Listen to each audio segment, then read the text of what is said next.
wish that I knew why healthcare seems to aim most compliance at 95%. In fact, in most of my career, 10 years or 15 years ago, when I'd look at hospital QA, we'd often aim at 90%.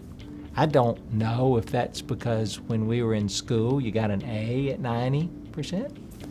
But you look at human harm, the number of times we do thousands and thousands of things, I can't imagine the number of medical errors that would happen from compliance rate at 90%. And if you went to a nuclear power plant, would it be okay for 10% of the time for us to have a power failure out of a nuclear power plant and have another Chernobyl? Would it be all right if we just had a Chernobyl maybe once a year and somewhere in the world?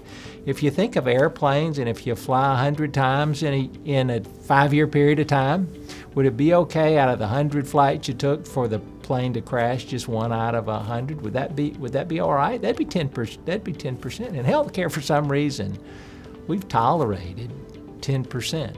Now, I think one of the issues is that we've said to ourselves, well, all patients aren't equal. They have different reactions to medications. They come to us with so many different complications that we can't treat them all the same, and that with everything we do in patient care, there's always an example of something that didn't fit the norm. But I think that's frankly really rare, and we've tricked ourselves into healthcare of saying, it's really okay to have quality assurance at 90%. It's really okay to have quality assurance at 95%. And I think it is so wrong. I think that's so embedded in poor quality and safety in healthcare. It's like part of our water and part of our system. People don't even think about it when they set goals and talk to employees about compliance rates.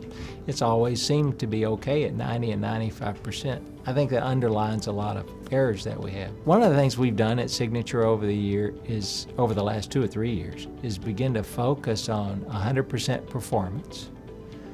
And 100% performance on something really difficult to do over a 90-day period of time. It's to acknowledge that, well, at some point in the year we're going to make a mistake. So 100%, 365 days a year, well, maybe that's too tough. But 100% for 90 days, that should be a reasonable target. But we've aimed it at some tough items. Like in the last few years, we've aimed it at something that should be so simple. Using a wand to barcode the patient to make sure we have the right patient, and barcode the barcode on a medication to make sure that this medication was for me as a patient. Seems relatively simple. Compliance rate in the average hospital is less than 95%. Leapfrog will give you a safety grade of an A at 95%. Respiratory therapy now, through a couple of years of focusing on that, is at like 99.5%. When they started, they were at 73 or 74%.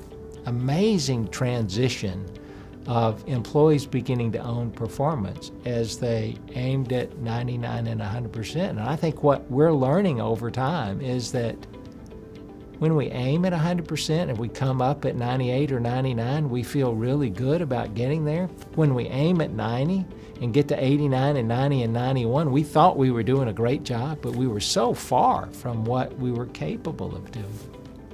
As we are getting closer to 100%, we're solving a lot of frustrations for our employees. Systems that didn't work, medications that weren't entered into the system, ways of using barcodes that were done as workarounds that really made it more difficult for the employee to do their job. We're solving a lot of problems because employees are saying, I can't get to 100% if you don't solve this problem. And it's opened up, I think, a whole new window to problem solving for us. And it's improving our compliance rates. And I think that's what patients expect out of us.